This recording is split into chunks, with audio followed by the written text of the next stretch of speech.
This morning, we'd like to recap on those celebrations and also, in general, speak about the assessment, a general assessment of the government in terms of the performance. Joining us on set, we have General Secretary of JTAM, Mr. Ozzie Warwick. Good morning and welcome. Good morning, and thank you for having me this morning on this wet Thursday morning.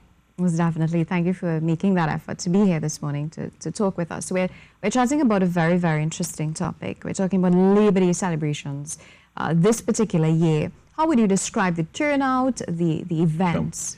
But first of all, I think I want to publicly thank those thousands of workers who braved the weather on Tuesday morning and assemble at, of course, the very historic Charlie King Junction on Labor Day. I also just want to pay tribute to the thousands of workers that I saw braving the weather this morning to get to work. I say that specifically for those who like to say or talk about productivity in Trinidad and Tobago. I see thousands of workers out there struggling to get transportation, so I just want to pay tribute to them. But yes, back to Labor Day, I mean, it was a true show of force. And it also shows that the labor movement, regardless of what detractors may say, the labor movement in Trinidad and Tobago is extremely vibrant. And I think workers also felt a sense of power by showing or presenting themselves on Labor Day in Faizabad to stand in the tradition of the Butlerite tradition and to continue to hold the legacy of being a voice for the voiceless, the poor and the downtrodden, and to stand up for their own rights. And to say that when they march through the streets of Faizabad, they're saying to all and sundry that, listen, we contribute to turning the wheels of the economy. We are the ones who ensure that businesses make a profit. And therefore, our work, our labor must be taken seriously. And I think that show of force on Tuesday will actually augur well for Trinidad and Tobago, because in any democratic society, a very strong and vibrant labor movement ensures that the society can hold to account those who rule and those who govern. But has the labor movement always been this strong?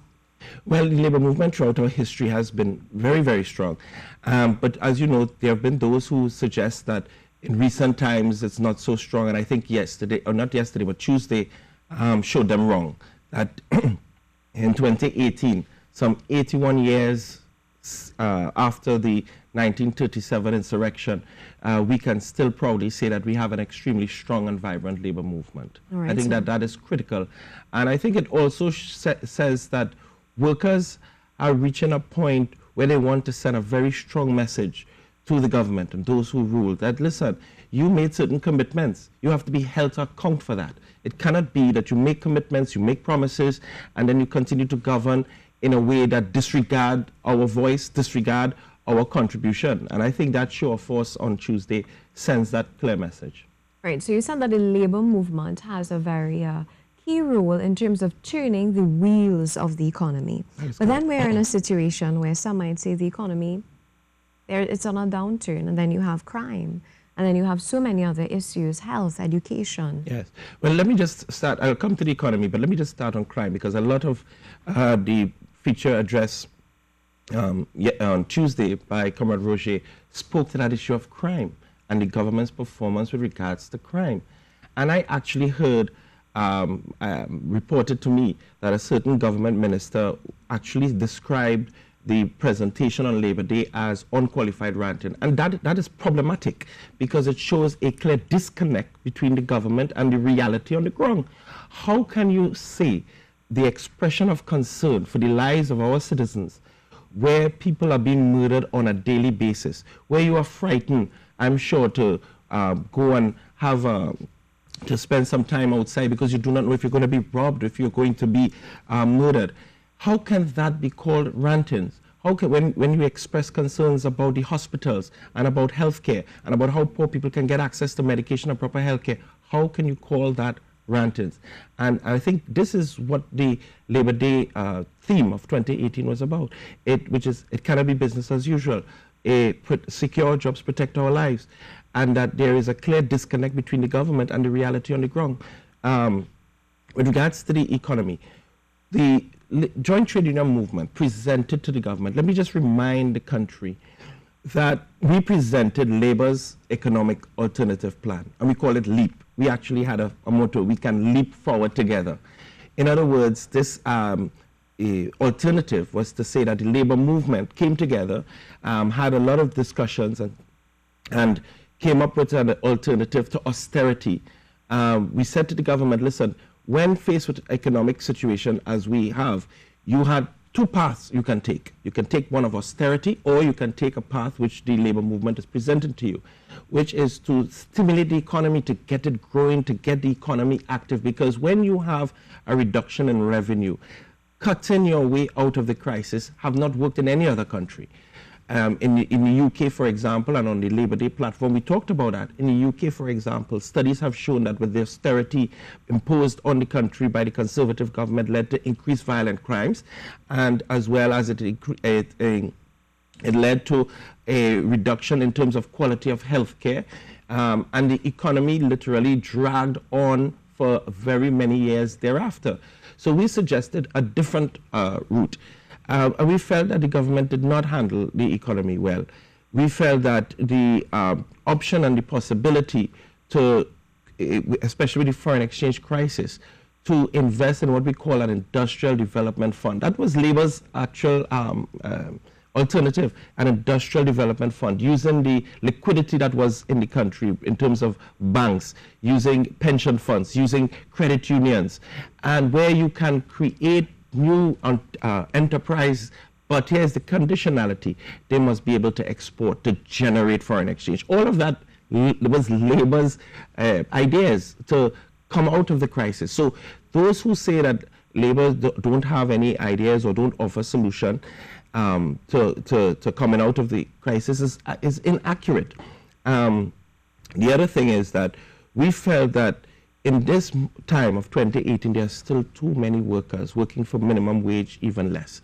Too many workers who are being denied basic terms and conditions, being denied their basic rights in 2018. That sort of exploitation have not changed.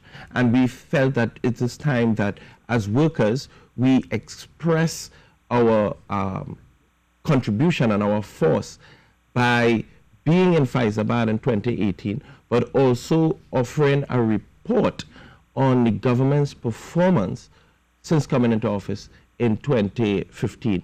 And I'm sure the whole country would have seen, and you would be aware, that for the Joint Trade Union movement, we felt that the government had failed in key areas such as crime, the economy, health, education, and general governance. But then how hopeful are you that those efforts on Tuesday were not in vain, seeing that, according to you, one minister called it unqualified ranting? Well, remember, the events on Tuesday, we also made an announcement. That was to to start a campaign, an ongoing, intense campaign over the coming weeks and months leading up to September 7th. We made that announcement that on September 7th, it will be a day of rest and reflection.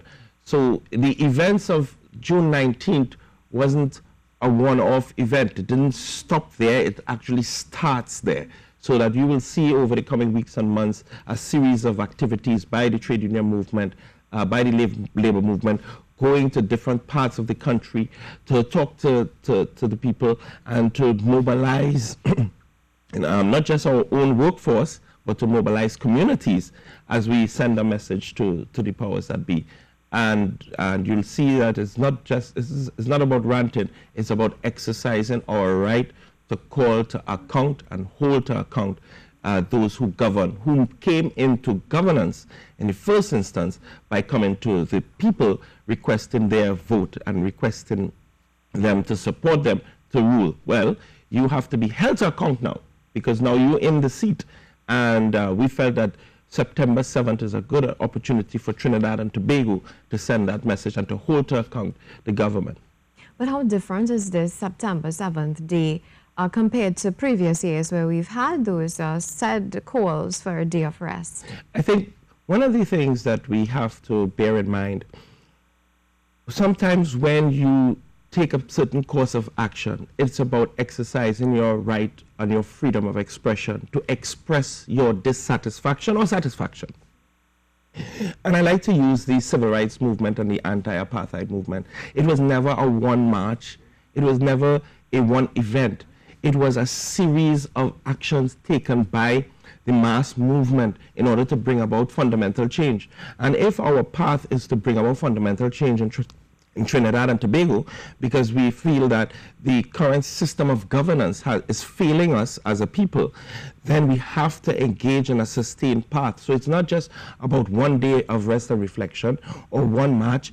We have to continue the campaign and continue the struggle in order to bring about the fundamental change which we hope to achieve, which will ensure that all citizens in this country are given an opportunity and our quality of life can be improved. So what's your way forward? I know you spoke about several suggestions. You said that the labor movement, many have accused you guys of not really providing any sort of recommendations on the way forward. And you also spoke about the government practicing the austerity aspects of which you're not too in agreement. You don't necessarily agree.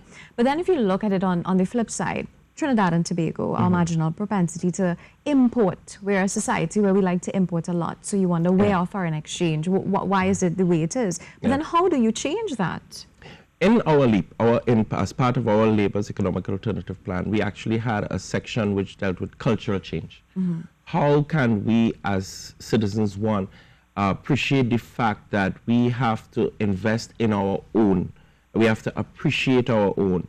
But you see, that can only happen with leadership. You need to have the kind of leadership that says, okay, we are a country that have so much potential, so much innovation. We do have innovation. We do have, culturally, we are quite unique. We have so much to offer. How can we translate that to create products? And products could be in different forms that we can then export. It is that shift from import country to an export driven economy whereby we can earn foreign exchange. Now, that was part of Labour's Economic Alternative Plan, to have that cultural shift so that we support more and more local enterprise, small and medium businesses. And that Labour's Economic Alternative Plan wasn't taken on board whatsoever. And this is why we would be having September 7th to bring also to the forefront, once again, the contribution that Labour has made in terms of our Economic Alternative Plan, as well as we have to hold the government to account with regards to safety and security of our people. That is the #1 priority of any government. We have to be able to feel safe going to work. We have to feel safe taking our family out. And no government should obfuscate that responsibility. And we, therefore, as the people, have to hold them to account to that. What are your closing comments at this time? My closing comments is that I want to repeat a statement someone made, and I'll tell you who made the statement. And the statement is that if a country cannot hold the Prime Minister, his cabinet, and his political party to say we are not accepting that, then God help us. That was a statement of Dr. Keith Rowley when he was in Parliament some years ago. So on September 7th, we will be calling the Prime Minister, his cabinet, and his party to account to the people of Trinidad and Tobago.